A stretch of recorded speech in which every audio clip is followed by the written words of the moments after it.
নলবাৰীত শিক্ষকৰ হাতত পুনৰ যৌন আতিশাৰ্যৰ বলি হ'ল 10 বছৰীয়া ছাত্ৰী। টিউচন কৰাৰ চলেৰে আহি ছাত্ৰীগৰাকীক 2025 চন মানৰ পৰাই যৌন নিৰ্যাতন চলোৱাৰ অভিযোগ। প্ৰধান শিক্ষক মুকুল ৰাজবংশীৰ বিৰুদ্ধে এই অভিযোগ। বিগত এবছৰে ধুৰন্ধৰ শিক্ষকগৰাকীয়ে চলাই আহিছিল অপকৰ্ম। শুকুৰবাৰে সন্ধিয়া ছাত্ৰীগৰাকীৰ ঘৰলৈ আহিছিল মুকুল ছাৰ টিউচন কৰিবলৈ। ছাত্ৰীগৰাকীক নিৰ্যাতন চলাই থকা অৱস্থাত শিক্ষকক ধৰা পেলাই ছাত্ৰীগৰাকীৰ আত্মীয়ই।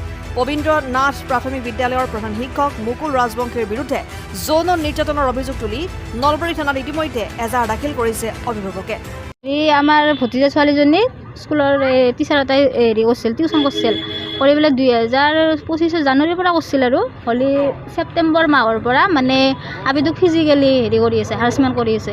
কৰি থাকি পেলাই তাৰপিছত যাই তেখেতৰ মানে বেয়া অংকত আৰু হাত দিবা দি পেলাই তাৰপিছত যাই সেনেকৈ চলি আছে আৰু মানে আপিটোৰো দে। আপিটোই যদি আমাৰ মানে মাহীহঁতক বা আইতাহঁতক কম বুলি ক'লে এনেকৈ কয় বোলে মই তোমাক পৰীক্ষাত ফেইল কৰাই দিম, নহ'লে মই তোমাক মাৰিম। মাৰধৰ কৰিছেও, কিন্তু মাজতে বহুতবাৰ মাৰছি, পঢ়া নৰা হয় বুলি কৈ পেলাই সেনেকৈ চলি আছে। তাৰপিছত যাই যোৱাকালি মানে সেনেকৈ আহিছিল থাকোঁতে মই বেলেগ এটা ৰুমে দি আহিলোঁ।